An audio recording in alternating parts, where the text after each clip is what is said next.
كان لا يزال صغيرا. هذا الوجه هو وجه صدام حسين، وجه ليدين بريئتين. كان ذلك منذ زمن بعيد، منذ أيام الطفولة في تكريت والخوف من أصوات الذئاب في الطريق إلى المدرسة. وأب رحل قبل أن يحفظ الولد وجهه. هذا الوجه الذي يخافه الجميع. وهذان شاربان لمملكة من رجال لبسوا شواربهم ومشوا مع صدام حتى النهاية.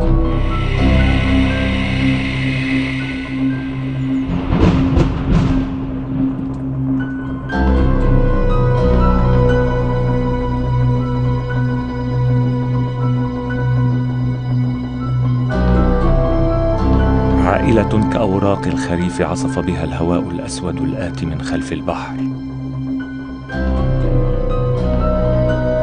عائلة لم يتبق منها سوى بضع صور وأفلام قديمة بلا ألوان، والكثير من صفحات التاريخ خطها صدام بحبره الداكن، وكلمات ستظل تلاحقهم لزمن طويل.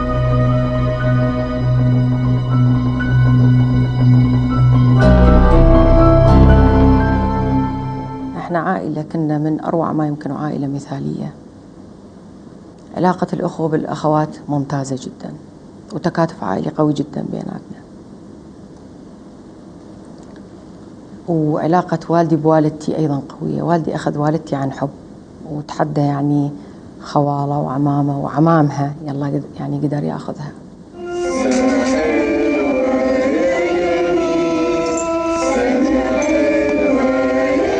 حلا صغيرة صدام.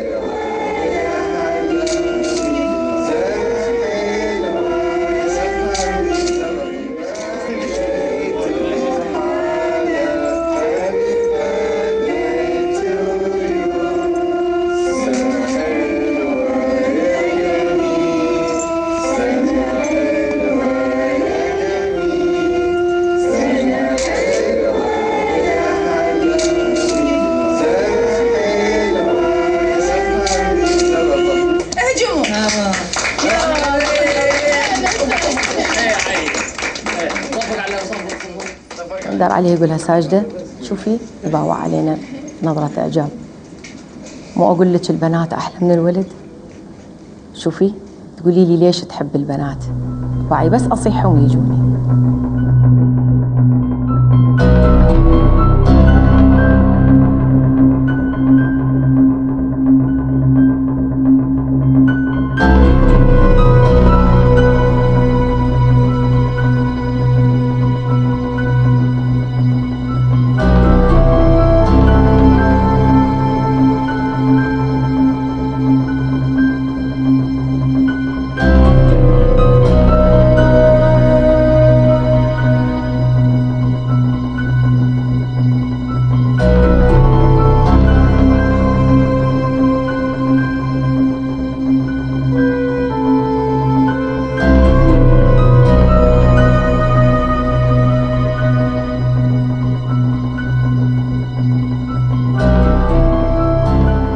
في البدء كانت رغد، قبلها عدي وقصي، فكان أبا عدي.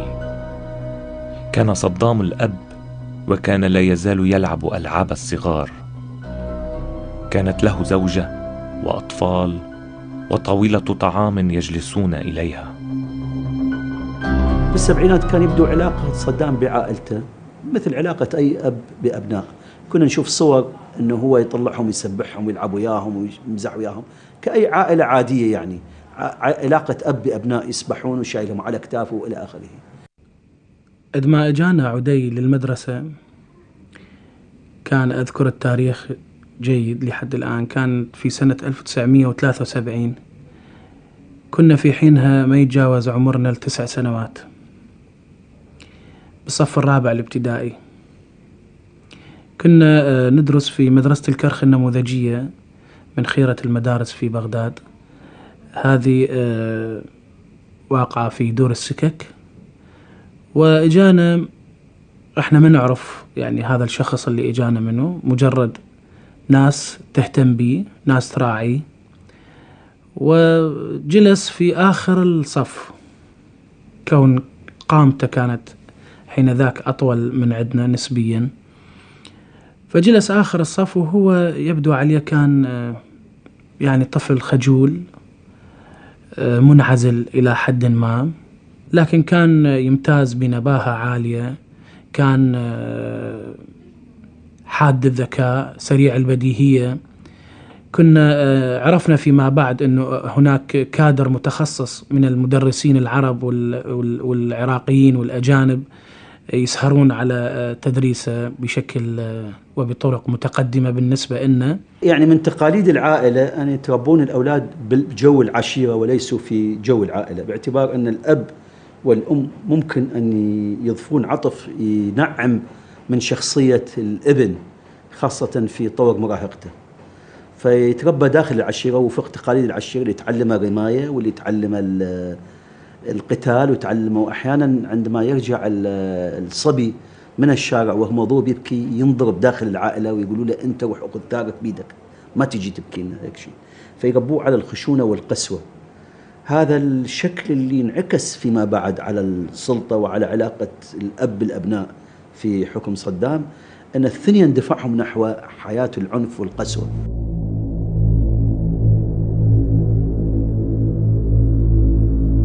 قبل استلامه الحكم كان صدام نائب الرئيس، الرجل الذي يمشي في الصف الثاني.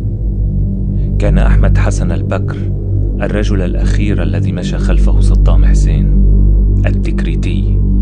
سيطر صدام على الأجهزة الأمنية وأبعد كل من وقف في وجهه أو شكل مصدر خطر محتمل له. كان ذلك عام 1979 عندما توج صدام نفسه رئيساً، فكانت البداية وكانت مرعبة في تلك الجلسة من ذاك العام في تلك القاعة.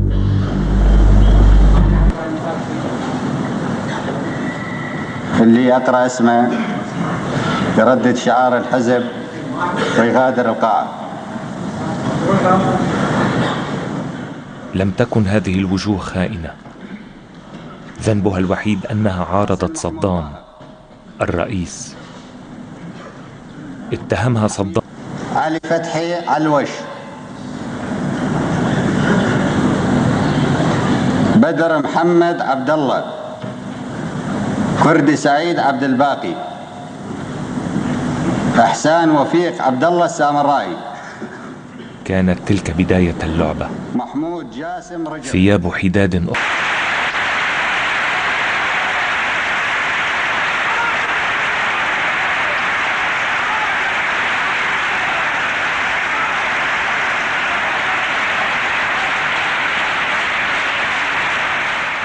بكى صدام يوما.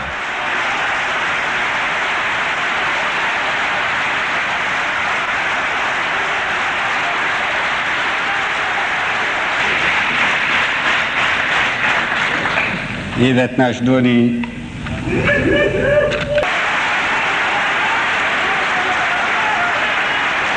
تقسيم الحزب إلى أهل الخبرة وأهل الثقة.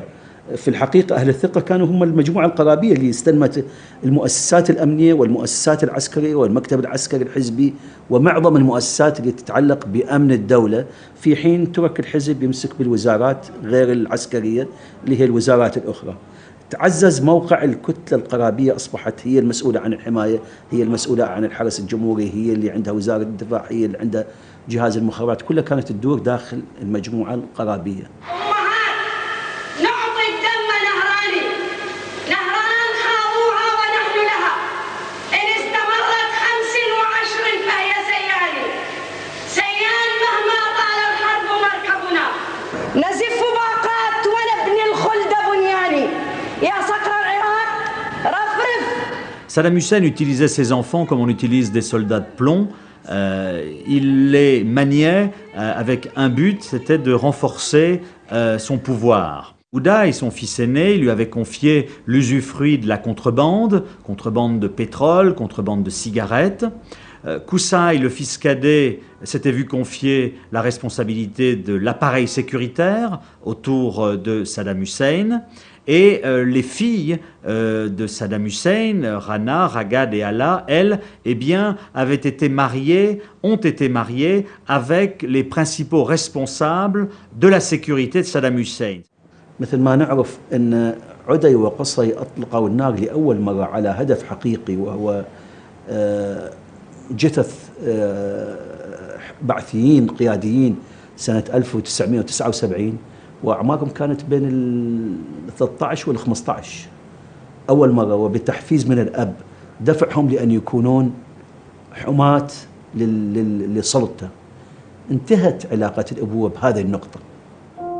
أصدقاء كثر هم، ولكل حكايته ومصيره. لسنين طويلة كانوا من المقربين يحسدهم الآخرون على ما هم عليه، لكن من كان يعرف ماذا خلف الأبواب المغلقة على ضفاف دجلة.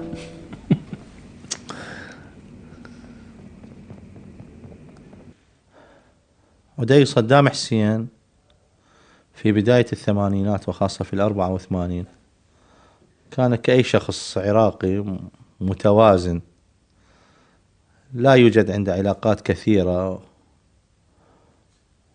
وكان كل تصرفاته في محدودية يعني. فحب وحدة من طبقة وسطى، يعني مو يعني بنت عائلة، بس مو بنت مسؤول بالحكومة ومو من جهة هم اللي يعني هي اللي يسموهم البيجات، قرية العوجة مالتهم هذه، من أهل بغداد هي. ف يعني حبها، وإنه على أساس يريد إنه يتزوجها، هي الوحيدة فقط هاي البنية، يعني ما حب وحدة غيرها بعد. فما صارت موافقة من أبوه، يعني منع أبوه يعني ما ياخذ هاي البنية، خلص، وإنه لازم يتركها. فهي يعني بدأت تصير مشاكل بيناتهم. فحب يعني حتى في مرحلة وصل إنه يعني ينتحر، يريد ينتحر، وأخذ حبوب شرب يريد ينتحر. وما صارت القسمة عليها، وخلص يعني هي تزوجت وراحت. بس بقت هي في باله، يعني بعد ما هاي المشكلة صارت بحدود 4-5 سنين، يعني دائما يتذكرها. أحد خلافاته مع والده قال لي أكو قراب اللي هو مال المسدس، يعني بيت المسدس، خلاه في رجله تحت البنطلون وخلى بيه المسدس، وقال أروح اليوم أحسم الموضوع مع والدي. فسألته قلت له شو المسدس خاله؟ قال لي هذا مو شغلك، إنه أنا اليوم أخلي فت حد، خلي يعني إذا بما معناه إذا تجاوز علي أنا أقدر أسوي فت شيء يعني هذا. وعندما مثلا حرق سياراته بعد حادثة وطبان، حرق سياراته أبوه، يعني بررها إنه والدي يحتاجها في الانتخابات. يعني مرة من المرات أذكر إنه قال لنا يعني أنتوا مدى تنفذون توجيهاتي بشكل دقيق، وهذا يعني سبب قد أعذر لكم إياه، لأن أنا بيني وبينكم 25 سنة، وبيني وبين والدي 25 سنة، فبالتالي بيني وبين أبويا بين أبويا وبينكم 50 سنة بطريقة التفكير والنضج بشكل عام. فمتشوف من طرح الأمثلة أنه هو يعتبر والده مثال له، بس يختلف وياه كثير. يعني حتى اللي نفرض أنه الابن علاقته مو زينة ويا الأب أيضا يعني بالمقابل علاقته مو زين ويا عدي، قليل يعني قليل من ما نسمع أنه الأمور زينة ويا عدي ويا أبوه. يعني أكثر الأمور اللي نسمعها أنه مشاكل، أكثر الأمور اللي نشوفها مشاكل. يعني أحس به العدي مرات ما يحب أبوه، يعني ما يحب أبوه، يعني يحكي لو مو أبويا أسوي كذا، لو مو أبويا أشيل راسه بالسيف. هو طبيعته إنه ما يحترم أحد وما يحب أحد، عنده بس أمه. فهو دائما يحكي بيها، يعني يقول هو يحكي لنا، يقول أني مثلا أحب أمي أكثر من أي أحد. Quant à Sajida, elle a toujours eu un rôle dans l'ombre, mais un rôle très discret. Bon, elle ne se mêlait pas de politique et simplement, elle avait toujours considéré que Uday était un petit peu son chouchou, en dépit de tous les frasques de son fils aîné. Pourquoi Sajida considérait Uday comme son chouchou? Sans doute parce que Uday s'était opposé au remariage de Saddam Hussein avec Samira Shabandar, donc l'épouse du PDG d'Iraqi Airways, et à partir de ce moment-là, donc Sajida donc avait pris le parti de son fils et le tenait toujours comme quelqu'un qui comptait. يعني عدي مرة أمامي سأله قصي قال له شفت سيارة من الجراجات الخاصة، قال هاي سيارة فلانة اللي هي زوجة الرئيس. فقصي ما قبل يجاوبه، قال له عدي لا تسألني هذا السؤال. قال له عندك معلومة عن هذا الموضوع؟ هذا ببساطة الأمر عن موضوع سيارة. فأعتقد هنالك أكو خلافات، يعني احتمال زعل الزوجة الأولى من هذا الموضوع، وقوف احتمال عدي، بس مو مثل الدعايات اللي طلعت انه ضرب كامل حنة كأنه هو مرتب زواج والده من الزوجة الثانية، لا. والمرة الثانية انتحر بها، وهاي دخل بها يعني راح بها مستشفى، كان مقتل حنة كامل.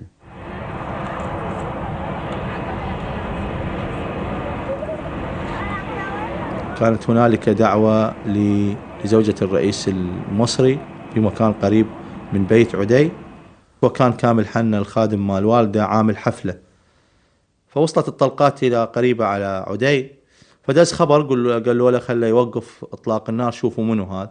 راحوا ورجعوا له الحماية، قالوا له سيدي الموجود اللي يضرب هو كامل حنة. قال دزوا له خبر يقول عدي خله يوقف الرمي الطلقات. استمر على إطلاق النار، فرجع قال له اكو عندنا وفود وعندنا ناس وهذه، يقول له خليه يبطل احسن له، ترى بعدين يصير ليش حتى لا تصير مشكله يعني.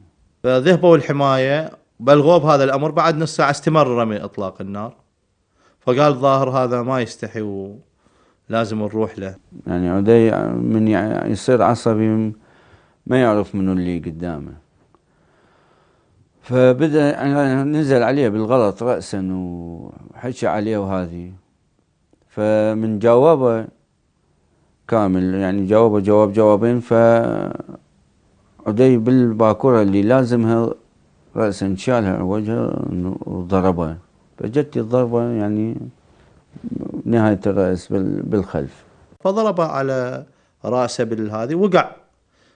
ترك عدي ما اعتقد انه هو مات إلا ثاني يوم بلغ أبوه، فقال له باكر راح أقول للأبوية، من عافى تركه ومشى، قال له باكر راح أقول للأبوية عليك على تصرفاتك. فمن تركه والده قال له ثاني يوم من قال له هيك كامل حن، قال لا أخي أنت قتلت للرجل. فصارت اللي صار سجن عدي ومطاردة عدي وأشياء كثيرة من هذا الجانب. أبوه دز عليه حتى يعني طلبه دا يريده، وحتى دا يريد انه يخليه بالسجن الى ان يصير التحقيق والامور، فما قبل يسلم نفسه، بقى في بيته قاعد. فدز الحماية هو يعني في ذيك اللحظة يعني جهز نفسه بالسلاح وخلى يمه وسد الباب، حتى الباب مال بيته خلى سيارة يعني وقفها بالعرض حتى ما حد يقدر يدخل، وهاي حاضريها ناس يعني، وخلى سلاح يمه وخلى كل شيء من كل انواع الاسلحه يمه، وشرب الحبوب. أشياء كثيرة كانت بانتظار العائلة. البداية كانت بمأساة ساجدة بأخيها عدنان خير الله،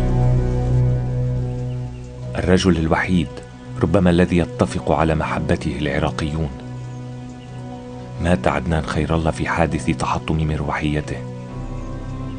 ربما كان موته مجرد حادث، ربما لا، كما كل شيء في العراق، كموت أحمد حسن البكر الذي توفي في إقامته الجبرية التي فرضها عليه صدام ومن ثم حمل نعشه. وجوه تمشي في جنازة قتلاها. كان عدي يحب خاله عدنان. كان عدي على خطى أبيه صاعدا نحو الهاوية. بسم الله الرحمن الرحيم. من المؤمنين رجال صدقوا ما عاهدوا الله عليه فمنهم من قضى نحبه ومنهم من ينتظر وما بدلوا تبديلا. صدق الله العظيم. نستعيد ذكرى فارس هوى في ميدانه، فإن لنا عزاء أكبر في إننا ماضون على دربه، نحث الخطى خلف قائد المسيرة وحاد ركبها، أمل الشعب والأمة وفارسها القائد المنصور صدام حسين حفظه الله، الذي كان هو الملهم والمرشد والمعلم الأول للشهيد البطل.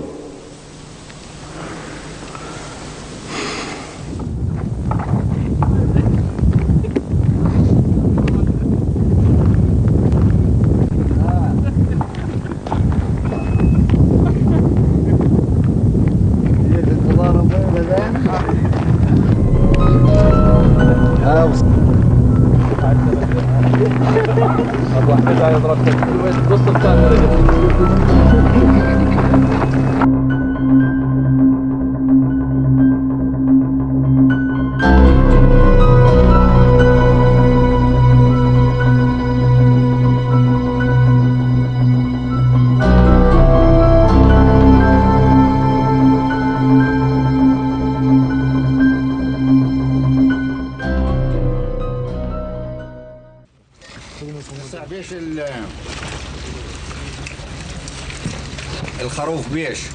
خروف؟ ايه والله 200 250 سيدي. 150.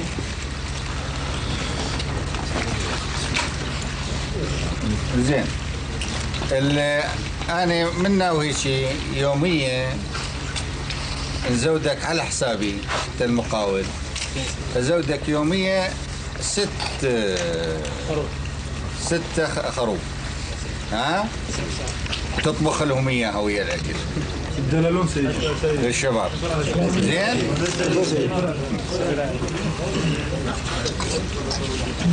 يعني على اسعاد يحط بيها الراعي ويوميا يسلموا 6.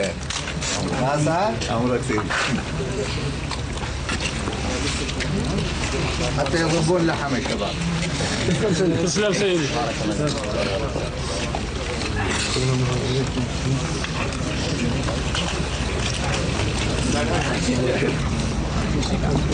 ولو هو اللحم يعني دائما مزين.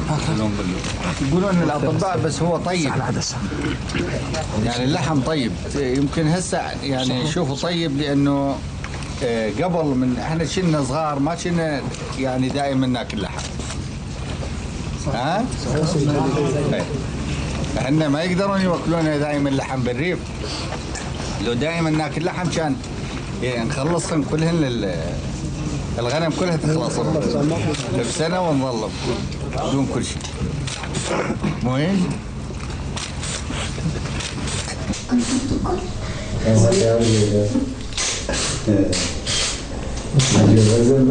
كل ما كانت مكانته عند والده قوية كان يعكسها في تصرفات سيئة على أصدقائه والمقربين، وكل ما ابتعد أو زعل عليه والده يكون تعامله جيد مع أصدقائه ومع المقربين.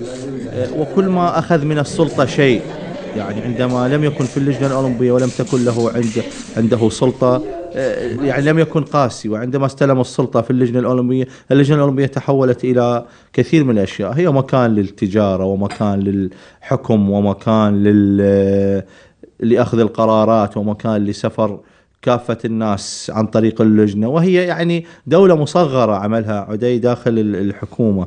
مرة سوى يعاقب جماعة بمنطقة الناصرية دزني، وكان بها إعدام يعني قص رؤوس وقطع لسان وقطع رؤوس وأيدي. فمن رجعت قال لي شفت؟ قلت له أنا وفعلا أنا بوقتها يعني تخربطت وتأذيت فقلت له تخربطت وهذه يعني هاي مدى ديزني هيك مكان. قال لي حتى شوف تعرف أخاف ببالك فد يوم تحشي علي تحشي على أبويا، لك نية تنهزم هذا مصيرك لو هذه دير بالك. فقسم الفدائيين هم اللي نفذوا رسم يخلي ايده يجيب الراس، يخلي ايده يفوتها من الرقبة، ويظلون يهوسون ويصفقون عادي ويهتفون باسم صدام.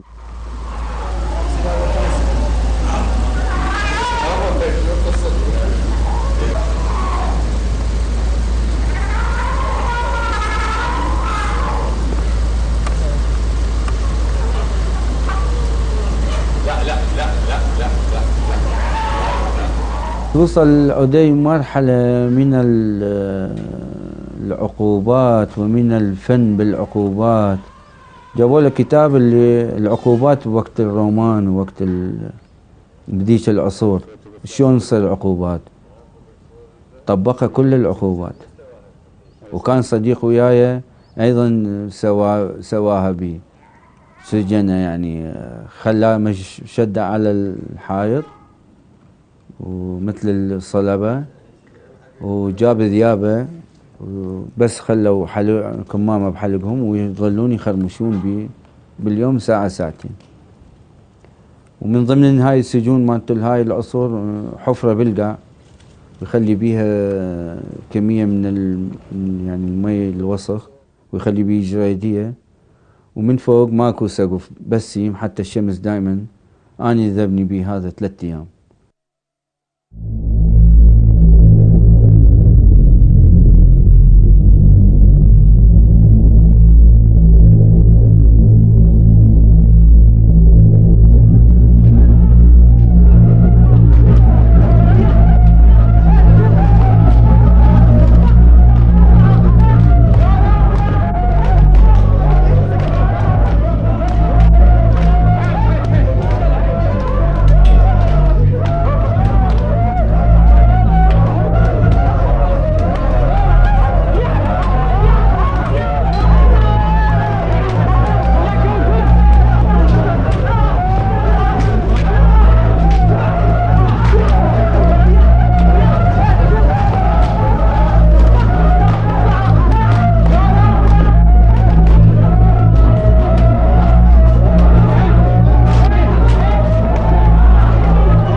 شعبنا مستعدين نشيله فوق كتوفنا. شوفوا نشيله فوق كتوفنا شلون الابن الصالح من يشيل ابوه وامه من يكبرون بالعمر ما يقدرون ينتقلون كان نشيله فوق كتوفنا ونظل محندلين بيه وما نحس بثقله، حتى ما يجي يوم نشيل لنا اجنبي جلوح فوق كتوفنا نشيل شعبنا. هي حالة لا استقرار من ال80. يعني عمري 12 سنة أذكر أنه طالبة أشيل جنطتي أروح على المدرسة الدك صافرة الإنذار، ونركض نختل بمكان معين ونرجع للبيت ويأخذون أهلي يغيرون مكاننا وإلى آخره، من ال80 وإلى لحظة اللي تركنا بها بلدنا.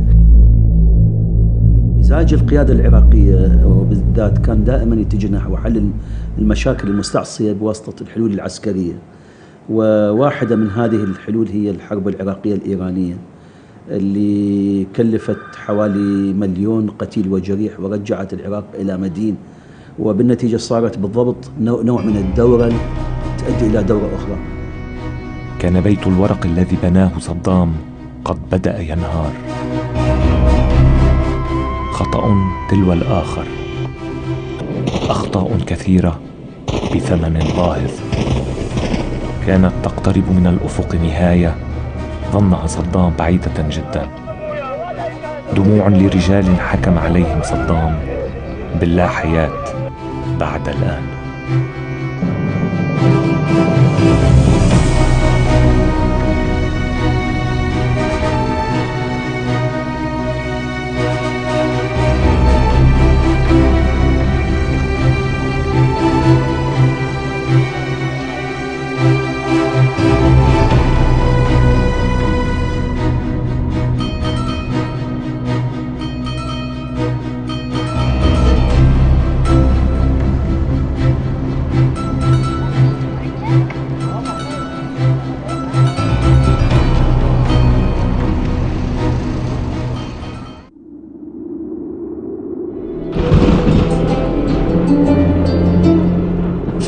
كانت هذه الأرض ما بين نهرين، ما بين دجلة والفرات، وملك جاء منها وعليها كان اسمه صدام حسين. يومها كان هنالك شمس وماء ونخل، وتاريخ لعراق لم يكتب بعد.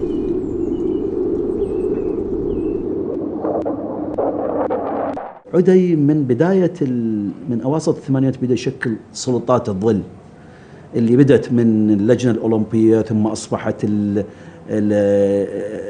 لجنة الشباب، ثم أصبحت المنظومة الصحفية اللي مكون من 4 جرايد وقناتين فضائيتين، ثم أصبحت اللجان المالية إلى آخره المرتبطة بها. فعدي كان يبني سلطات ظل تشبه طريقة والده في الوصول إلى السلطة، وكانت دائما سلطات عدي تصطدم بالدولة، ودائما عدي كان يستمد نفوذه في مواجهة الدولة والحزب من علاقته بالأب، وهكذا يخبر المؤسسات. يقول هسه مثلا احنا شنو هذا يعني يومية حرب يومية حرب يومية حرب، ترى الناس تعبت وملت. يعني هذا الموضوع إلى متى يظل؟ من فتحنا عيوننا لحد الآن حرب وحرب وحرب. قالت إيران وحكت أمريكا وقال الشمال. يعني هذا الموضوع لو يتعالج، هو هسه والدي لو يرتبها بطريقة أخرى ويفضنا هسه، لو يسوي تعددية حزبية، لو يسوي نوع من العلاقات ويا الغرب ويا أمريكا، لو يدفع الموضوع بشكل آخر ويرتبه ويسوي مجال لحرية الصحافة وقانون الصحافة وقانون وسائل الإعلام وكل التفاصيل الأخرى، وشوي الشعب تهدأ نفسيته وتصير بعض الأمور الحميمية اللي بدينا نفقدها ويا شعبنا، وخاصة منهم الشيعة. كانت الساعة 7:15 من مساء 12 من كانون الأول عام 1995. كالأشباح جاءوا ليزرعوا في جسد عدي ابن صدام 30 رصاصة. 30 رصاصة لم تتمكن منه. في ذلك اليوم كان علي في انتظار عدي. تدي المنصور هوسة وسيارات، وهذه يعني ما سمعت الإطلاقات النارية اللي صارت عليه. فواقف دا أباوع، شوف السيارة طلعت من الفرع، بس شنو يعني دا تمشي على كيفها. فعبرت السايد الثاني، طخت بسيارة سوبر ووقفت. فأني شفتها يعني قلت يعني عبالك يعني شلون البريك، الدواسات البريك فلت هذه. فركضت على السيارة وركضوا وياي، كانوا اكو مرور واقفين الشرطة العراقية، وركضنا على السيارة. لا يعني وصلت السيارة فشفتها السيارة يعني مو طبيعية، كلها طلقات، الجام مكسر، فبس الجام مضروب يعني طلقات. يعني دا ادور على عدي، هاي شفته ماكو. فانداريت من الصفحة الثانية من جهة السائق هو اللي يعني قاعد. ففتحت الباب شفته انه يعني نايم على الكشن الثاني، بس سمعت انه بعده يعني بيه نفس. جت في بالي انه مستشفى ابن سينا، هي خاصة هم بالقصر جوا هاي. فوصلت حوالي بحدود 6 إلى 7 دقائق. بس هي أنا قبل ما أوصل المستشفى بديت أسمع يعني بدأ يختنق، يعني بدأ الدم دا يصعد بالرئة مالته، لأن هو عدة مكانات تنضرب. حادثته هو تغيير في حياته، أصبح يحقد على كل قريب عليه من أصدقاء ومن عاملين، ويعكسها على عقوبات شديدة. أصبحت العقوبات يتفنن في العقوبات من كل الجوانب، حقد على كل بشر.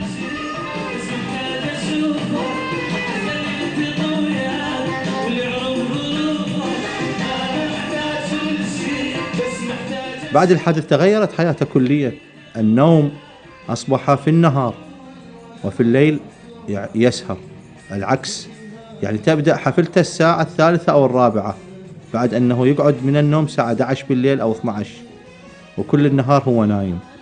على ما يلعب الرياضة وعلى ما يكمل الأمور ويلتقي بالناس، حتى لقاءاته بالناس المقربين من مدير مكتب ومن سكرتير اللي كان يلتقي بيهم الساعة 3 والرابعة و5 يعني بعد منتصف الليل. والسهرة تبدأ من 5 صباحا إلى 1 ظهرا أو 2 ظهرا أو 4 ظهرا أو 5 ظهرا. الحفل تستمر من الليل إلى النهار ثاني يوم.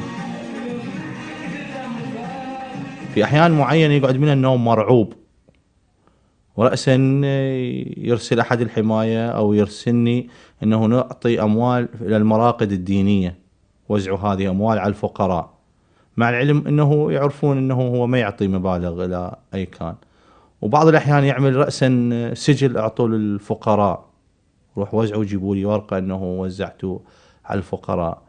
أو منظر معين في الشارع على رجل كبير يوقف السيارة وينزل يقول هذا عنده فد شيء معين، ينزل يتكلم معه. في أحد الحالات يبكي، يعني أبوه ضغط عليه في موضوع معين، دز علي وأخذني إلى مرقد خاله مرحوم عدنان. دخلنا بداخل المرقد مالته القبر، وبدأ يبكي يعني يبكي بحرارة وبألم. طلعنا أنا ومصور التلفزيون بالمكان اللي حددوا لنا إياه السكرتارية اللي تابعين إله. لقيناه إنه هذا المكان عبارة عن روضة من رياض الأطفال لليتامى. فجايب سيارة مليانة هدايا ومليانة أكل ومليانة علب حلويات وملابس، وبدأ يقدم لهم إياه هو بإيده واحد واحد، وينطيهم معونات مالية، وكافئ المديرة مال هذه الروضة، وبدأ يغني وياهم وينشد وياهم. فتشوف هاي التفاصيل، يعني ما ممكن هذا نفس الشخص اللي تعرف أنت، مو بس تعرف وشايف، وقسم منها مطبقة عليكم وقسم منها مطبقة على زملائك وعلى آخرين باختصاصات مختلفة، الأمور الفظيعة اللي ممكن تصير هذه كلها بعد 96. كسر رجلي هم من وراء الفلق، انكسرت رجلي. فشفته قام يرتاح، يعني من أجي يدز علي وأجي أعرج وأمشي بالعكازات يرتاح، يعني هو كان يمشي على عكازة. وعندما عملت الحادثة مالتي كان يدز لي خبر يسأل هل أنه أنا أمشي على عكازة أو لا، فاضطريت إلى فترة أمشي على العكازة حتى أنه هو يقبل نفسيته ترضى أنه أنا من عملت العملية الظهري أمشي على عكازة.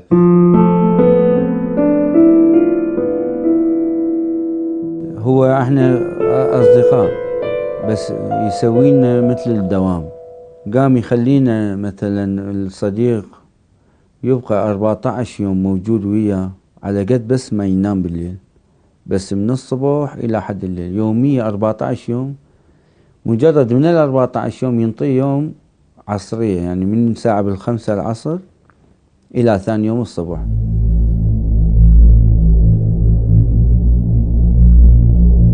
مرة واحد عندنا من الأصدقاء، كنا ويا الأصدقاء، يعني تعب نفسيا تعب، يعني في يوم من الأيام راد يريد يضرب نفسه بطلقة برجله حتى ياخذ إجازة ويقعد يم أطفاله وجهاله.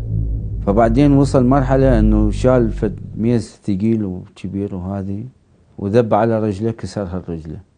اكو بعض الممارسات هو يعتبرها للتسلية، ولكن هي الأصدقاء يعني مرعبة بالنسبة لهم.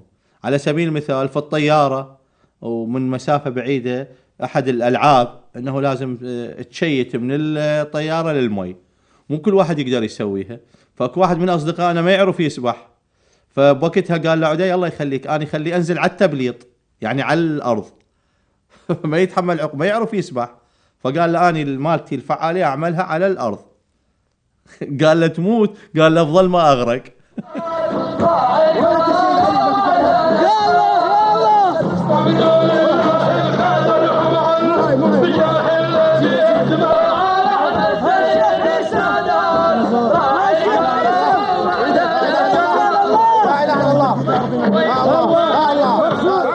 طالما أنا إنه كنت ويا عدي كل سنة يتغير عن سنة، يعني السنة يختلف عن السنة الثانية، ولو هو أساسا إنه عدي يعني هو معروف إنه هو شخصيتين. بدت اتهامات يتهمني، اتهام انه انا اتجسس عليه، واتهام امارس التجارة غير الشرعية، والاتهام الاخر مشاركتي اللي هو الموضوع الرئيسي كان في ضرب عمة وطبان اللي لازم اتحمل جزء من عدها. يعني كل هذه الامور خلته بعد انه ما اقتنع انه لازم انا وياه ما بي طريق رجعة، خلى هذا الموضوع رئيسي، واتفق مع حتى القاضي اللي لان اني اكو من اقربائه تكلموا معاي في هذا الجانب، يصدر علي حكم في الاعدام. يعني جربت من عدي ولقيت يعني مآسي، ولقيت أذية ما أتصور شخص بالعراق يعني شاف اللي مثلي واللي يتحمل مثلي. يعني ما شفته ما شافه بشر. فعدي وقع بيده علي وصديقه، وقع بيده وكان يريد يسافر، على اساس انه يريد يسافر. انا بس حكي فاعرف شنو اللي سواه، يعني تفنن بينا بالعقوبات بالفدائيين. يعني اخر شيء اجى امر من عدي توقفون وحده الكلى اليمنى مالت علي. من فوتني علقني وقال لي اختار بياهو ونبدي بيك بالشغلات التعذيب. اكو هم خالين حوالي 10 انواع مال تعذيب بالغرفة. ولا المحكمة تحكمني اني واخويا وابن اختي. اني الحاكم صعدت قال لي خيانة زاد وملح، وانت مرافق مال عدي. قلت له اني مو مرافق، اني يعني شخص مدني. المرافق يصير من اقاربه وموظف بجهاز الامن الخاص. قال لي لا تحشي، انت مرافق وانت خيانة زاد وملح تخونه. حكمتك المحكمة مؤبد وفق المادة كذا، وحكمتك المحكمة بالاعدام شنقا حتى الموت وفق المادة 72 ما اتذكر بالضبط، ومصادرة اموال منقولة وغير منقولة. اطلع. فاخذوا اخويا فلح. فاني دا اسأل يعني اكو المساجين هم يقدرون يباعون، هي ساحة فيقدرون يباعون، أنا ما أقدر أباع. قلت لهم بس شوفوا لي يعني أكو سيف، أكو يعني راح يقصون راسه شنو. فقالوا لحد الآن لا ماكو شيء هاي. المهم يعني قصوا إذنه. فجوي علي أني يعني شكيت إنه إذا أخويا ما عدمه فأني لا يجوز له يعني أكيد يعدمني، كون إنه أنا صديقه وسويت هذا العمل ودا انهزم. فلبسوني هاي الكوليتة يسموها، بس هي بس العيون تطلع، فداروها بالعكس حتى يعني ما باوع. وشدوا ايدي واخذوني على الساحة وقفوني. فقال لي افتح حلقك. فدا اقول له يعني الله يخليك دقيقة. فعاطوا بي لزموني التموا علي،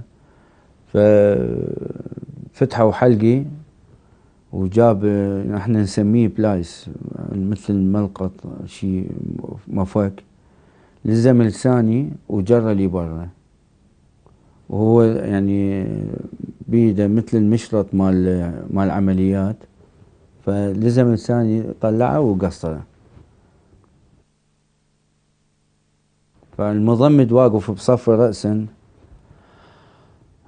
طاني رأسا قطن وخليته يعني موجود بحلقي، وصعدوني بالسيارة مال الإسعاف دا ننتظر. جابوا ورايا محمد ابن أختي، قص إذانات الثنين.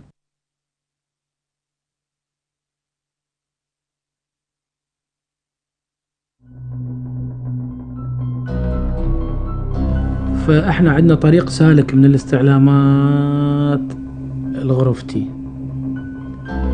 بعد أول يوم تعاقبت بحلاقة الرأس، حسيت هذا الطريق من الاستعلامات إلى مكتبي، حسيت أنه طريق لا ينتهي، حسيته طريق طويل جدا. أريد أوصل مكتبي وأضم نفسي بسرعة،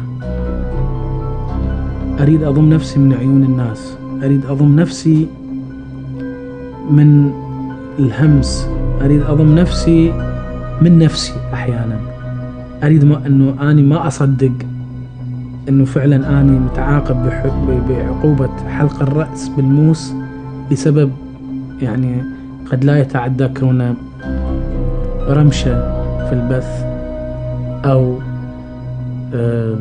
خطأ من قبل مذيع أو من قبل مخرج في الأخبار، خبر تقدم على خبر، أو صوت لمدة 5 ثواني ما طلع.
اللي أعتقده بأنه صدام حسين رحل عن العراق، ما ترك وراء إرث يذكر في صفوف العراقيين، يخسرون كثير من الامتيازات.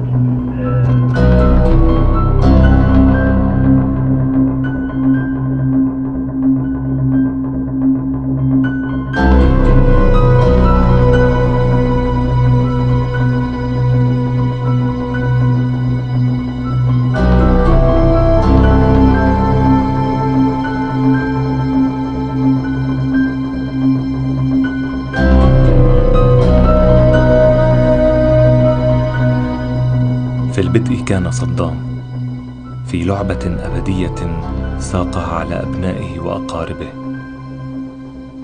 كان الجميع دما يحركها صدام، كل يؤدي دوره بإتقان كما كتب له. ممثل تلو الآخر نزل عن خشبة المسرح. كان السقوط مهينا لبعضهم ومدويا لبعضهم الآخر. في البدء كان عدي. أراد صدام بدءا آخر فكان قصي، الأخ الأصغر لعدي، الابن المطيع لصدام. كان قصي ابن أبيه على خطى الأب القائد، يسير صعودا نحو نهايته في دور فصل على مقاسه. كان صدام هو الأب وقصي الابن، كانا في صورة واحدة لا يشاركهما فيها أحد.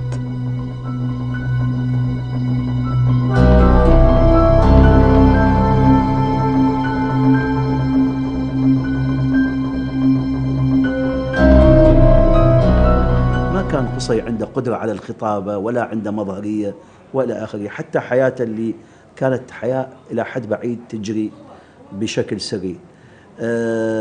قصي أقرب إلى أبوه من عدي، يعني بطبيعة مزاجه، أنه في بداية صعود صدام أقل كلام ولكن أكثر سرعة في تسلم المسؤوليات. وطريقة تدريبه من البداية يعني أخرج من الجامعة وأدخل في الأجهزة الأمنية المتطورة آنذاك وهي أجهزة الأمن الخاص، وعرف كيف يمسك مراكز النفوذ من خلال هاي الأجهزة الأمنية.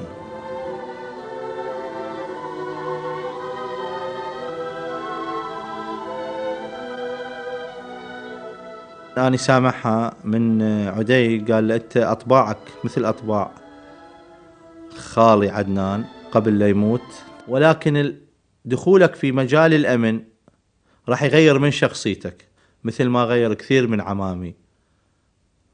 فعلى أساس أنه كان يملك قصي الجانب الإنساني، ولكن فعليا كلام عدي كان صحيح.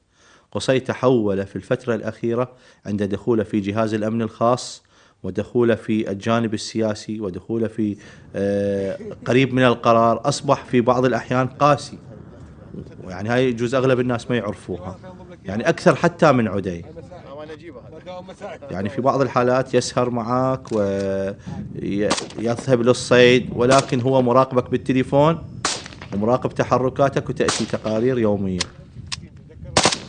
قصي كانت علاقته مع العائلة عامة ضعيفة، يعني كان أخواته يشوفهم بالمناسبات، وأمه أيضا حسب معرفتي ما ترتاح له، حتى اللي ينخاها على قصي تقول له هذا نحس، يعني تترك شغلته ويواصلهم مواصلة خفيفة.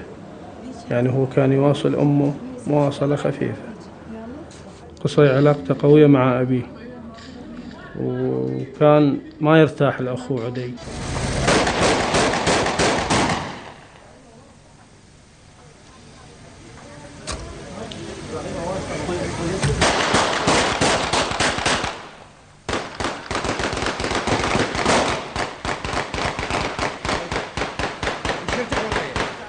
Ouda est un personnage imposant physiquement, hein, avec ses énormes yeux, cette barbe-là. Alors Koussaï ressemblait à un monsieur tout le monde en Irak, il était plus petit.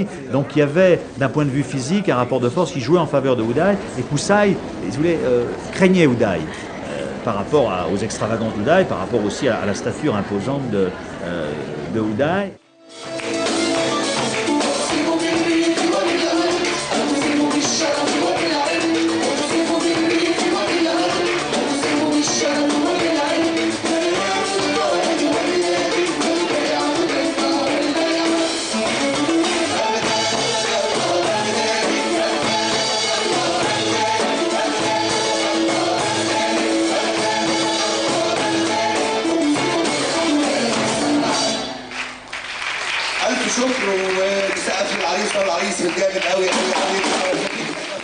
Et donc, Koussaï avait peur de Oudaï et il s'en méfiait.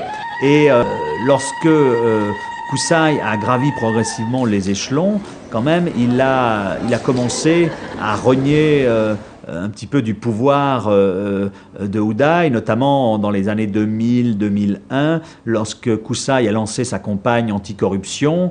Eh bien, on pouvait penser que tôt ou tard, cette campagne anticorruption pourrait viser Oudaï, parce que quand même, avec la fortune dont il disposait, Oudaï représentait quand même une menace potentielle pour son frère. Donc il y avait des rapports très tendus. في بعض الأحيان هنالك كانت تطفو على السطح أنه مشاكلهم. عدي لشهر ما يتكلم مع قصي، يعني وأغلب الأصدقاء المقربين يعرفون هذا الشيء. وبعض الكلام أيضا، يعني في أحد الأيام وصلت إلى حد المواجهة بيناتهم بين عدي وقصي، وأيضا تكون والدتهم في النص. إذا كانت تعلم تقف، وإذا ما كانت تعلم تصل عن طريق أشخاص آخرين. المهم قصي كان له لا تصل إلى والده الخلافات.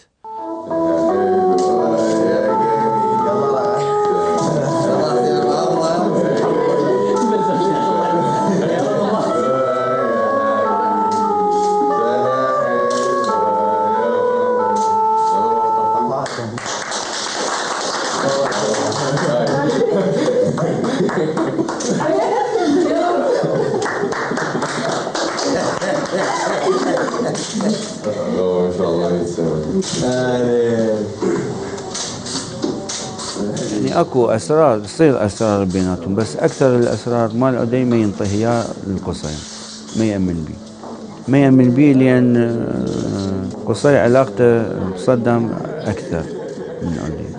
قصي يشوف صدام اكثر من ما يشوفه عدي. قصي تعامله ويا ابوه باحترام، يسمع كلام، اللي ينطلب منه ينفذه، اللي يريده. عدي لا، مزاجه. قصي والده من الصغر يرتاح له ويحبه واعتمد عليه أكثر من غيره، بقى علاقته وطيدة بوالده.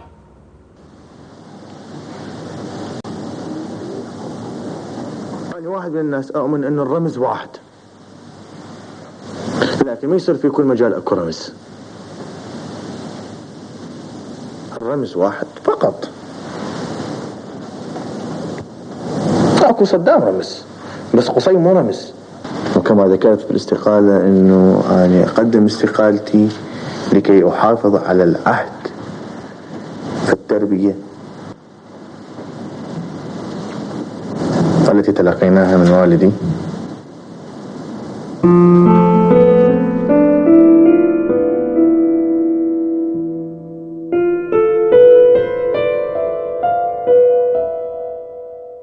عندما قصي كان يعطي شغله إلى شخص أو يهدي إلى شخص ويقول لا أنا مثل والدي، لا تصيرون مثل عدي. يعني كان يعبر عنها، يعرف أنه والده كريم وعدي غير كريم. يعني قصي كانت عنده انه فد عاده من يريد يغير الاثاث او الملابس يعني يوزعها على حمايته، على الناس اللي يشتغلون يمه. فايضا ينتقده ويحكي عليه ويقول له ليش تنطي؟ جيبها اعطيني اياها الي. يعني يريد ينطيها اللي يشتغلون يمه. استحيف بيهم عدي، قال له لا انا اريد اعطيني اياها الي. عمو هاي غير بيت فيه. شنو معاك؟ هذا 20. عمو غير سبيد. اي يعني هاي ايش ولا زارت العبال هاي راسا نزلتها. ال 20 نعم قوي. هاي 20 عادية لا ايما ما رانا نبيها، ما عرفنا نبيها. ايما لا جيب هاي ايما من صف. عمو ليش بنهد البوينتر مالتنا؟ وينه؟ هي هذا بسيارة. ما يدري يا ابو. قصي يحب الصيد كثيرا، يذهب إلى الصيد أسبوع كامل يخيم. وكان عدي يذهب يوم أو يومين، القصي يبقى يمه يوم يومين ويخربط عليه حتى الصيد، أجواء الصيد يخربطها.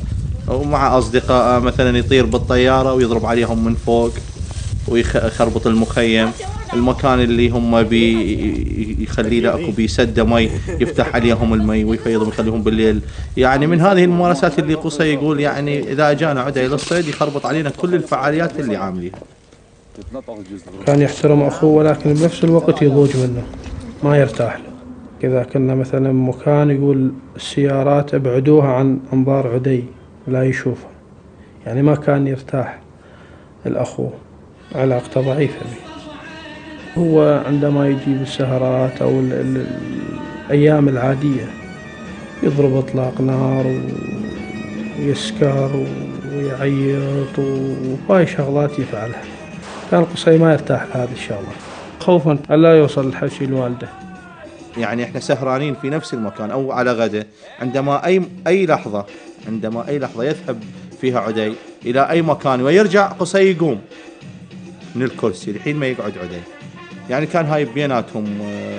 وفي أحيان كثيرة احنا كنا في مكان حفلة وأنا كنت عند قصي وإجا عدي قال أوه بالشعبي إنه جت الحكومة، يعني على عدي إنه جت الحكومة والسلطة راح تفلت من إيدنا، راح تصير قرارات المطرب كيف عدي وبدأ الحفلة وش وقت نروح لبيوتنا. قصي عندما يتكلم مع المسؤولين يتكلم الأعلى منا سيدي والآخرين أستاذ احتراما لهم، ولكن عدي كان يطلب من عندنا شخصيا إذا أراد يتكلم مع مسؤول يقول لنا هذا أبو منو، حتى أقول له لا ينحرج، لا يقول له سيدي ولا يقول له أستاذ. ينتقده، يقول له أنت لا تحكي ويا المسؤول كذا هيك، لا تنطي مجال، أنت ابن رئيس دولة، هم غصبا عليهم يحترموك. في فاتحة الله يرحمه عدنان خير الله طلفاح، قصي في الفاتحة وكنا قريبين صاح يعني تكلم مع حامد حمادي قال له سيدي، فعدي جره وقال له أنت بن صدام حسين، الكل واحد ما تقول سيدي. العوجة هي كلها هي قرية. لو مو والدي صار رئيس دولة تبقى قرية إلى هذا اليوم، ويبقون الناس اللي بيها فئة بسيطة جدا، يكاد يكون أفضل ما بيهم ممكن مدرس في مدرسة أو مدير في مدرسة. يعني عدي كان يتصور أنه هو متفضل على أغلب المحيطين به، يعني حتى أقاربائه. يعني أنا هواي سامع يقول شنو فلان، لو ما والدي هم بالشوارع ظلوا على عمامه، هذا الآن سامعه من عنده. دخل فد يوم على والده يعني على الأكل، ودخل سلم، ترك واحد من عمامه، أبوه قال له يا ولد سلم على عمك، يعني أمام أبوه ما سلم عليه جامه لما يقدر، يقول ما قدرت. وواحدة من عتن ثاني يوم بيت أهله واحد من أقربائه قال له هاي دشداشتي بيضة أنا شو مسوي لك؟ عدي قال له ما أحبك. عدي كان قريب من خاله الكبير قصي، مع كل خواله علاقتهم سيئة، وأيضا كانت أحد أسباب والدته أنه بعض المواقف تأخذها من قصي. وبينما قصي أكو بعض أعمامه علاقتهم جيدة جدا، علاقته بعبد الحمود جيدة جدا، ولكن عدي علاقته سيئة مع عبد الحمود. وهكذا كانت حتى مع علاقتهم مع الأقرباء كانت في تناقض، يعني كانوا يتفقون على علاقتهم أنه علاقة غير جيدة مع عمهم برزان اثنينهم، وكانوا يتفقون الاثنان على علاقتهم السيئة مع عمهم سبعاوي. وكان عدي علاقته بين قبل الحادثة مع وطمان، ولكن قصي لم يكن يحب عمه وطمان. لما الأب يدخل ابنه في أكثر الأجهزة الدموية، يدخله ويخليه طرف في هذه الأجهزة الدموية، أي أب يخاف على ابنه، ما يسمح لنفسه، الأبوة ما تسمح لنفسه أن يدخل ابنه في دوامة دم مثل هذه، أن يقوم بأجهزة هي أجهزة تعذيب وأجهزة إلى آخره. ظروف السلطة جعلت الأبوة أبوة قاسية، أبوة الدم. يعني أنا ومدير ومسؤول الأجهزة الأمنية مالتي أكثر من كوني أنا وابني. يعني ما عدنا نرى حتى في المشاهد التلفزيونية تلك العلاقة الحميم، العلاقة الأب بالأبناء مثل ما كان سابق. فقصي دخل هذا الجهاز وأيضا صار جزء من حماية الوالد، وهذا إلى معناه رمزي أن الابن هو أصبح حامل أب بدل أن يكون الأب حامل ابن. ما بدأ يتجلى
لعشيرة صدام بداية واحدة ونهايات كثيرة، لكل نهايته حجر تلو الحجر، خيانة تلو الخيانة، مأساة تجر مأساة.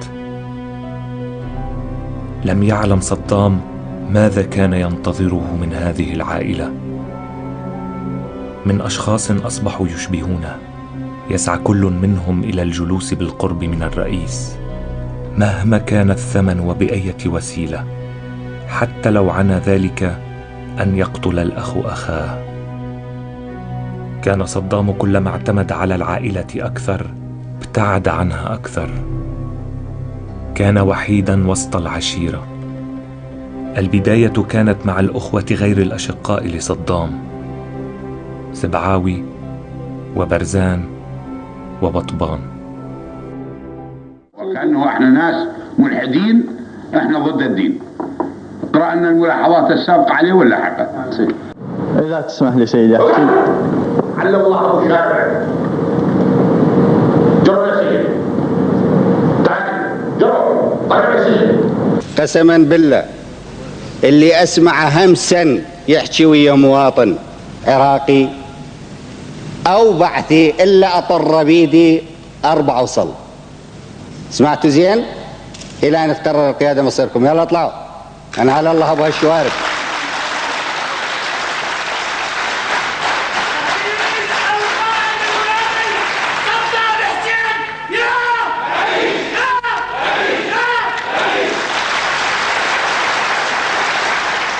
ولو نأخذ احنا عشائريا، نقسم عشائريا عائلة الرئيس اللي هم من العشائر ألبو غفور والعشائر ألبو خطاب وعشائر ألبو مسلط.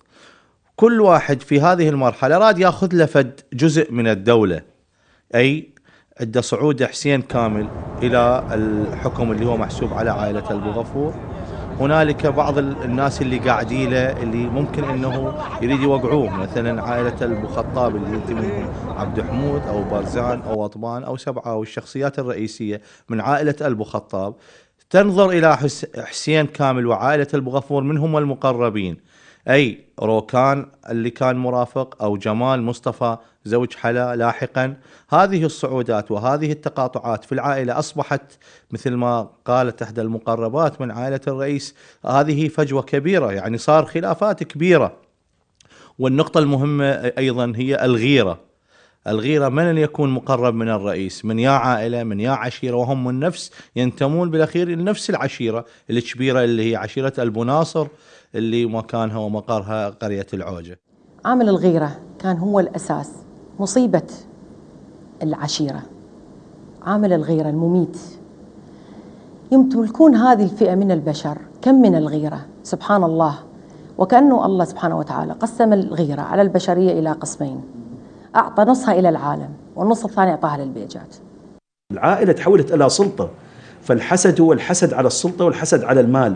وحقا هي قالت هذا الكلام للسبب التالي، أن كل فرد بالعائلة هو أصبح سلطة تستمد نفوذها من علاقتها بالقائد، ولكن في كل سلطة تحاول أن تنتزع من الأعلى ومن الأسفل أكثر ما يمكن مراكز القرار المالية والأمنية لكي تكون بيدها وتصبح. ولذلك أصبحت مو عائلة إنما أجنحة من سلطة، وانتفت العاطفة وحلت الريبة محل العاطفة الزوج بزوجته والأب بأبنائه. Dans la mesure où vous fondez votre pouvoir sur un clan et que vous jouez telle branche du clan contre telle autre, ben vous suscitez un certain nombre de rivalités, et tôt ou tard, eh bien, ces rivalités, elles vous menacent.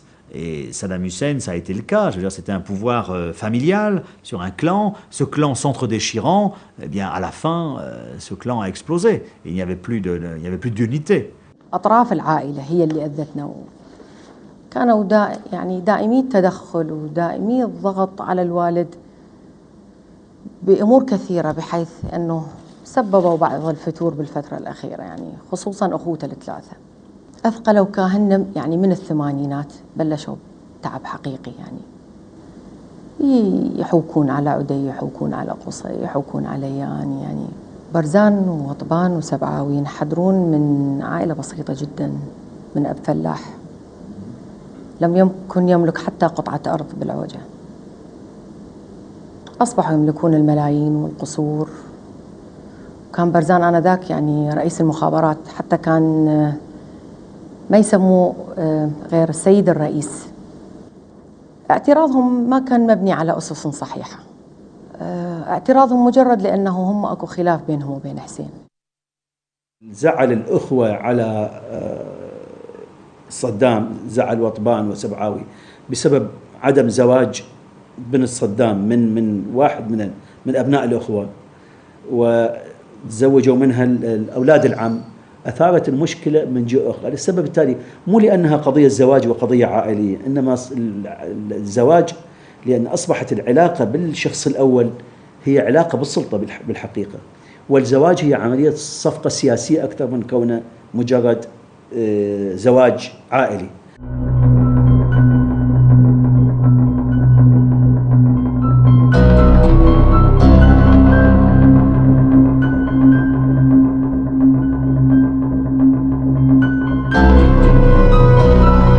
لاحت بداية مشكلات صدام العائلية عندما أراد تزويج ابنته رغد من حسين كامل.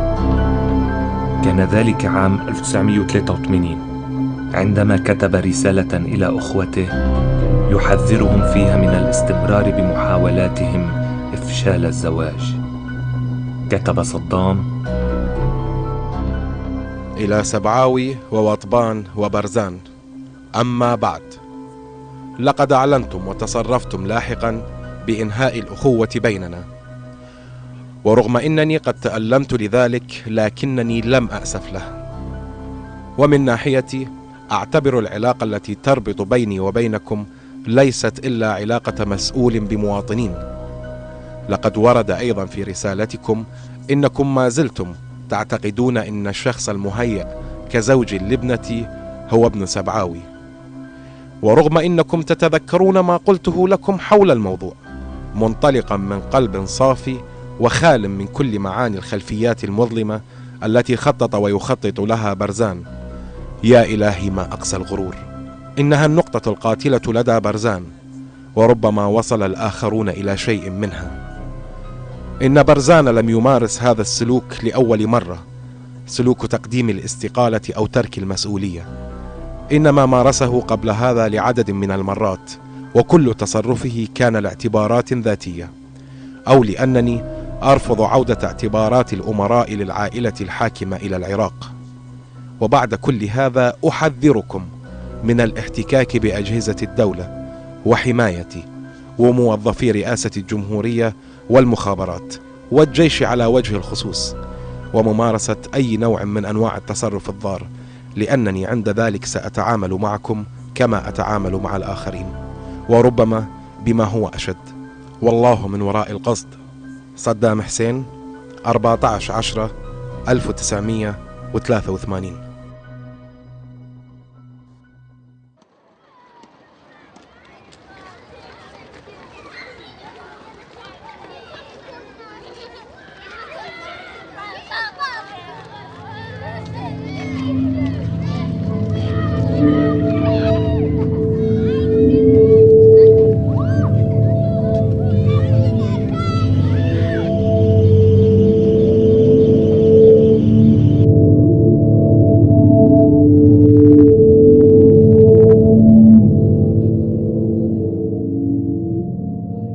حادثة ضربة وطبان ليس لها علاقة في خروج حسين كامل ولم تكن منسقة، لأنه هي كانت صدفة أن تترافق في نفس اليوم.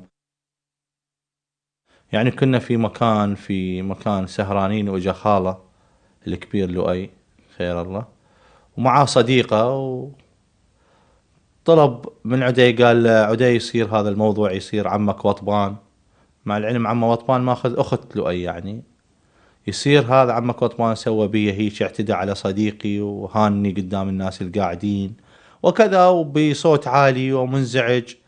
فأثر هذا الموضوع بعدي، قال له شو وقت؟ قال له هسه عفتهم هناك في هذا المكان وكذا وكذا. قال له زين راح أجي وياك. واحنا جينا بالطريق، وطبان من شاف السيارات رجع المكان الحفلة، اعتقاد منه انه عدي محتاجة او جاي على مود الحفلة، ما كان يعتقد معاه لؤي. فصارت قريبين، يعني من نزلتهم صار فتحة البوب من السيارات في نفس الوقت، فاعتقد عدي انه عمه جاي يعتدي او جاي يعني لانه جاء عليه لؤي، فرأسا سحب في لحظتها سحب الرشاشة وضرب. فرأسا عمه وقع، وكان قريبين مع جماعة ابن اخت عبد حمود معاهم وطبيب تعرضوا للضرب. فمن ضرب عمه ورجع من بعد ما دخل القاعة، رجع إلى عمه شافه واقع والدم، رأسا شال عمه بسيارته وأخذ المستشفى بن سينا. طويلة هي الطريق من بغداد إلى عمان. ليس في الأفق سوى صحراء جميلة وطريق خالية إلا من موكب سيارات لأناس هاربين من مصيرهم إلى مأساتهم. كانت اللعبة أكبر من حسين كامل، فكان أداة تستخدم لمرة واحدة فقط. رجل يكتب لنفسه النهاية وينتظر.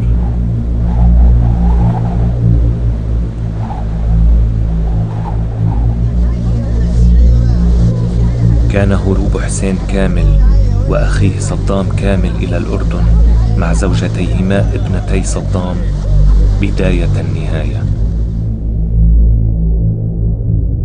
مرة أخرى يخطئ صدام في حساباته. سورا تلو سور بناه صدام حوله، عازلا نفسه عن الآخرين، عن كل شيء ليس صدام. حقيقة الأمر لم تكن لي حساسية أو علاقة سيئة مع عدي I never had bad relations with Uday, Saddam, ولا مع قصي and nor with his other brother Qusay, في أمور شخصية. on any personal matter. كانت الحساسية والعلاقة هي انتقاد للوضع القائم، كل الوضع القائم. بالنسبة العلاقة طبعا كانت سيئة مع الاثنين، اخوان اثنين، قصي وعدي صدام حسين. مو بس فقط عدي، قصي كذلك.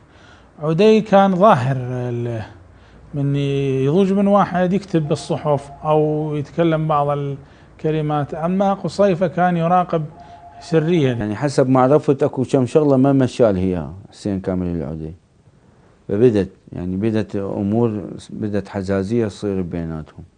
يعني يحكي على حسين كامل يقول يعني مثلا مرات يقول مو مال هيك منصب هو، بس ابوي انطاه وسواه وصار، ومو مال هذه. يعني خاصة من يعرف بحسين كامل في يوم انه حسين كامل دز على سيارة جديدة او كذا مبلغ عنده صار او كذا سيارات، يعني كل شيء يخلي باله عليه.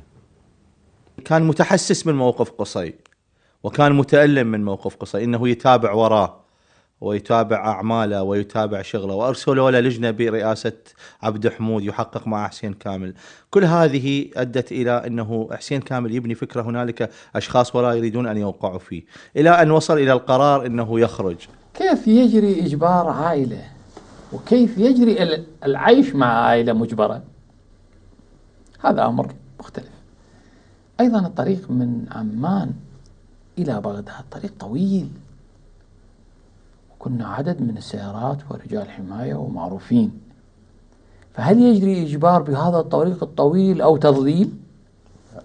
يعني من حسين أنا سمعتها في السيارة قبل خروجه بأسبوع، قال لي يا أخي ما يصير قصي يظل يدور علي، هاي راح توصلني إلى مرحلة أترك حتى الوظيفة وأترك حتى المنصب.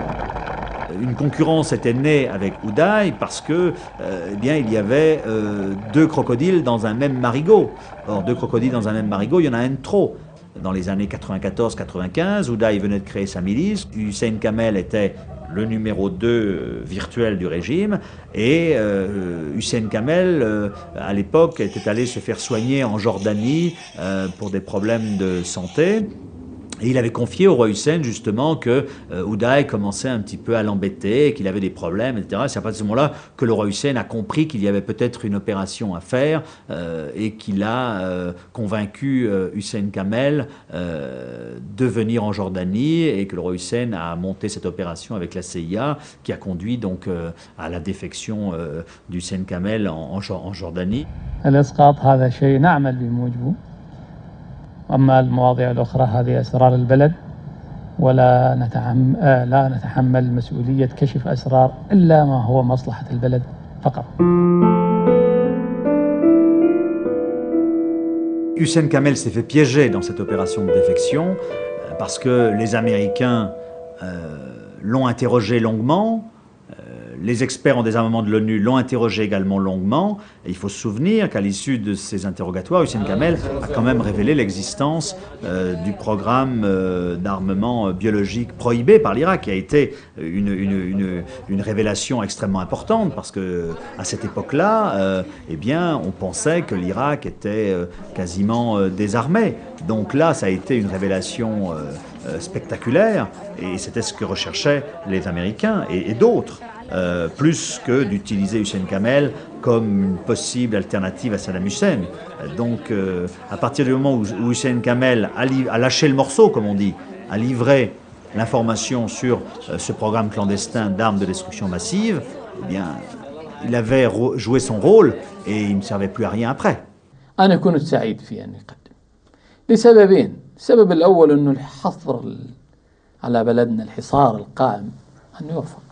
وإن كانت هذه أسرار لبلد، هذا أمر أتأثر، ولكن أكو أهميات. بلدنا في حصار، فمن يقدم العراق أوراق هذه المعلومات وتكون أمل لرفع الحصار، هذا إيجابي جدا.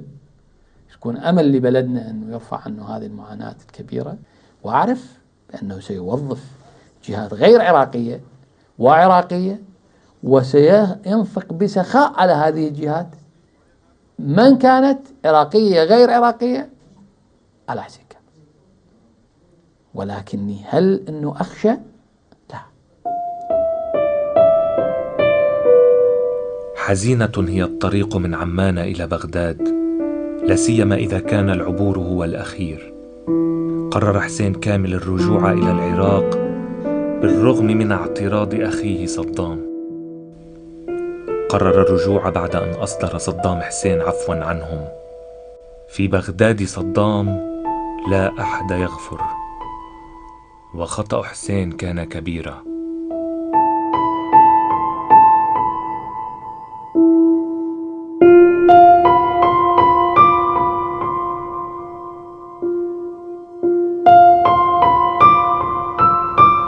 حقيقة يعني كانت طلعتنا غلط ورجعتنا غلطا أكبر، يعني هي الخطوتين كانت غلط.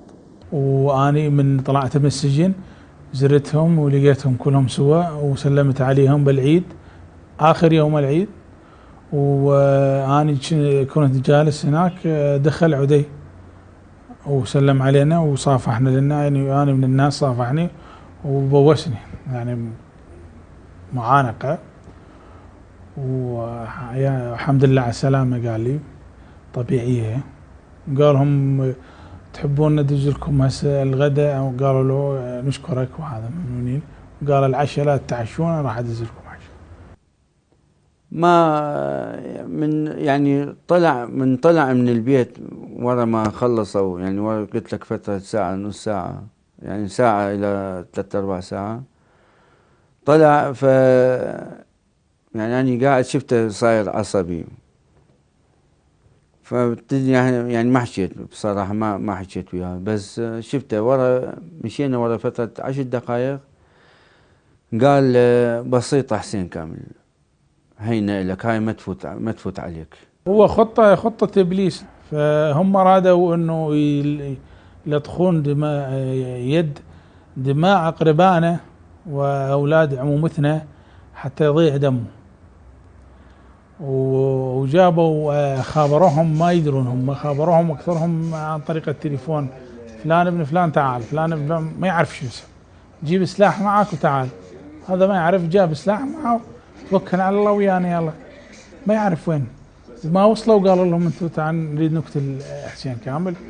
شاف دحاج، التفت يمين يسار، علي حسن المجيد، قصي صدام حسين، زين، وهذول الجهاز من الخاص والحرس الخاص وياهم مطوقين البيت.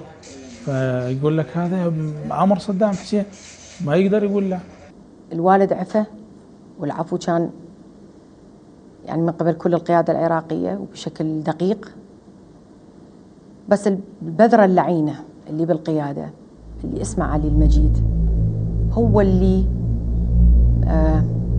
دار الدفة اللي صالحة بهذا الموضوع.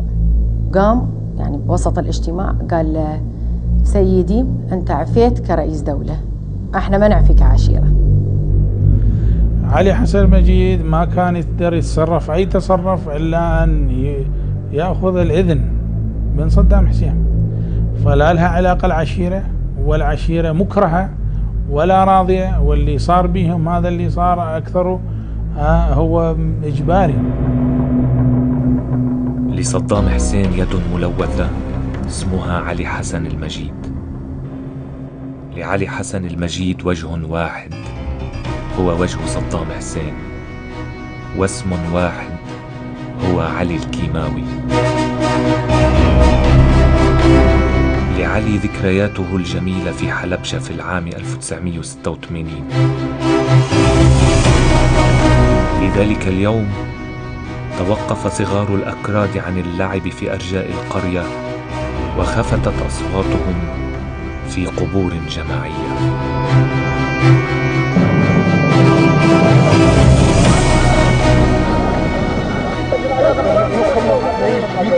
إذا ما أنت طلعت الوقت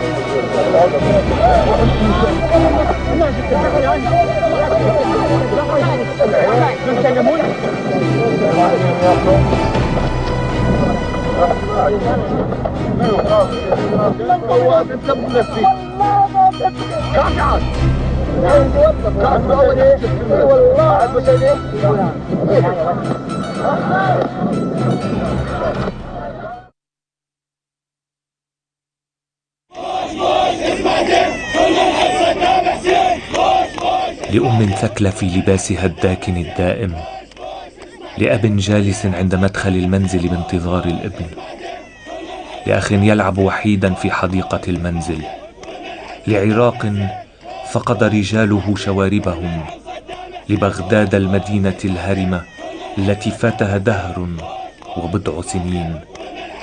من أجل أولئك كان لابد من هذه النهاية. كانت فرقتين، فرقة المدينة المنورة وفرقة العابد. العابد على طريق كوت ناصرية، والمدينة المنورة على الحلة. قصي آمرهن بالتحرك للأمام أمام القوات الأمريكية، فأبادتهن القوات الأمريكية. اعتبرت غلطة كبيرة من عنده، وحمل هي والده، ولكن ما عاقبوا ذيش العقوبة، مجرد حملوا مسؤولية. تعرف الوقت والظرف اللي كنا موجودين به، ومع العقوبة القصي وابنه وأقرب واحد له، فمجرد حملوا المسؤولية. قال له حملك مسؤولية هذه الفرقتين. قاموا بالإنزال الأمريكان بالمطار، وتحركت قوات عليهم من 3 محاور، محورين من بغداد شمال وجنوب، والمحور التاف عليهم من التاج، وقاومناهم وقتلناهم الأمريكان، ما بقى أحد. وتمركزنا بالمطار القوات العراقية بقيادة الرئيس العراقي صدام حسين، كان هو يقود المعركة. من انتصرنا على الجيش الأمريكي بالمطار، رجع وصعد على السيارة بالمنصور، وبدأت جماهير تحييه. كانت يوم انتصارنا على القوات الأمريكية بالمطار. فبعدها اجت الطائرات الأمريكية وضربت، سبق وأن قلت لك، نووي محدود، حيث تجي للجثة تلقاها الجثة صايرة هيك يعني ذراع، ودمرت الجيش العراقي اللي كان موجود بالمطار. وخلال الحرب هذه تقلصت إلى أن فترة يعني وصلت إلى 3 أسابيع إحنا ما نعرف عدي وين، وما سامعين صوته حتى بالتليفون. كنا نتصور إنه أكو شيء بالموضوع، أو دا يتعرض إلى علاج، أو دا يسوي عملية، أو إلى آخره من التفاصيل. يعني بين فترة وفترة كانوا يزوروا بعض الأطباء الأجانب من مختلف بلدان العالم. لكن حقيقة الأمر إنه اللي اكتشفناه بعدين، واللي قال لنا إياها في لقاء أنا وبعض الزملاء قبل سقوط بغداد، يعني 4-5 أيام تقريبا، قال ترى هذه المرة يعني جديات، مو مثل المرات السابقة.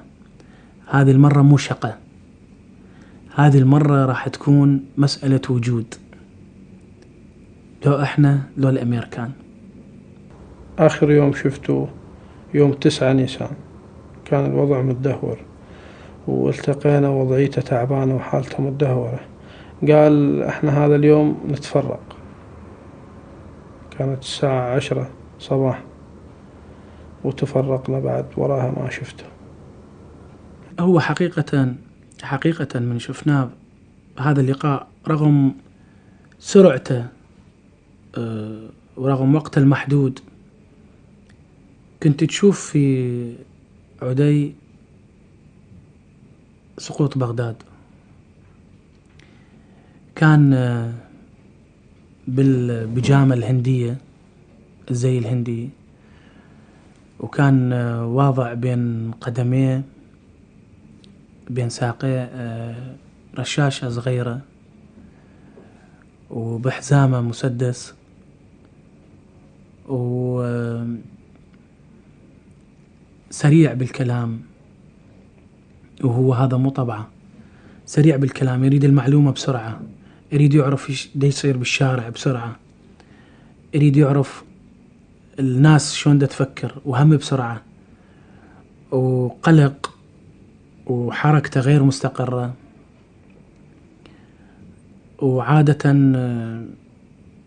من بداية اللقاء إلى آخر اللقاء متشنج جدا. فمن تقرأ ملامح وجهه وتقرأ تعابيره كنت تشوف بيه صورة أخرى للنهاية.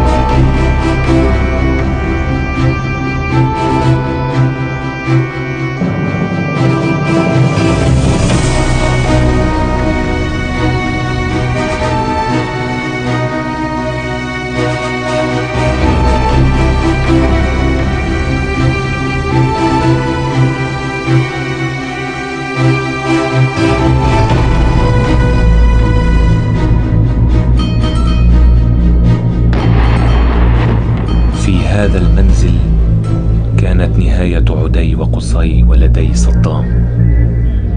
مشهد يذكر كثيرا بمقتل حسين وصدام كامل وأبيهما العجوز والأخت وأولادها. تاريخ يعيد نفسه لكن بوجوه مختلفة.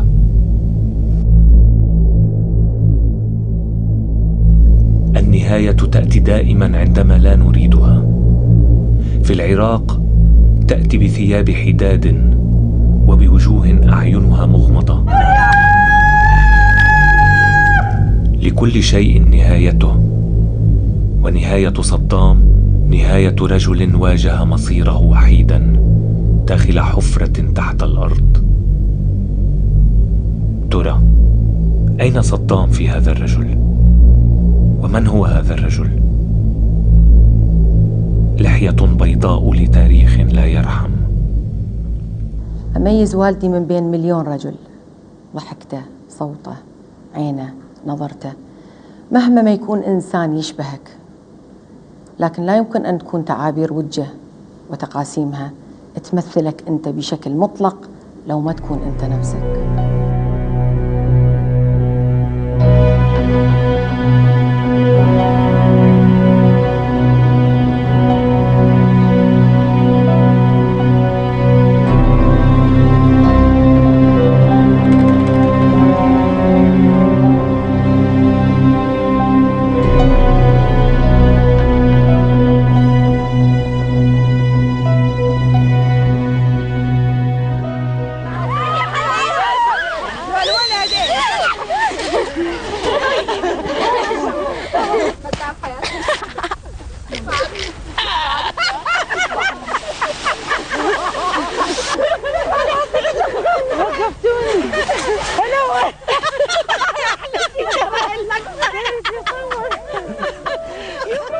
في البدء كان هذا الماء وهذا العشب معا في عناق أبدي، في شتاء دجلة وصيفه يسبحان بعيدا من بغداد إلى بغداد أخرى.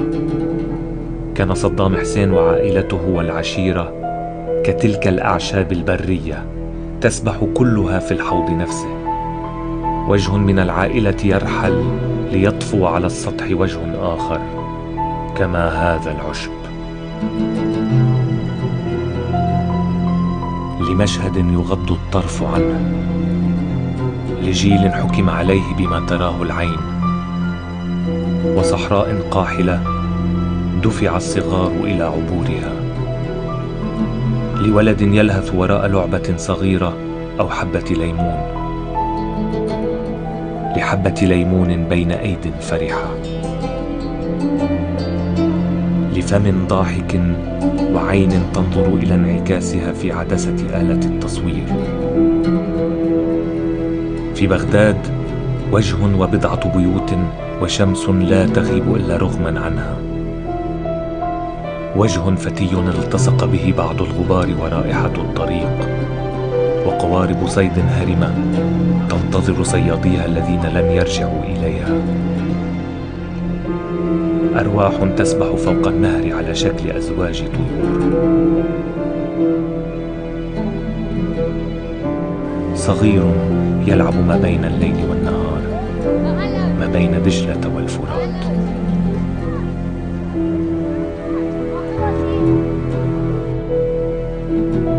مرة أخرى تسدل الستارة على نهاية مأساوية. غدا سينسى الجميع ربع قرن من صعود عائلة وزوالها. سيعود العراقيون إلى حياتهم الطبيعية، إلى مشاكلهم اليومية، لكن دجلة سيذكر دائما بضعة أطفال وأب كانوا يوما يلهون بالقرب منه، يوم كان الزمن زمن صدام ولعبته.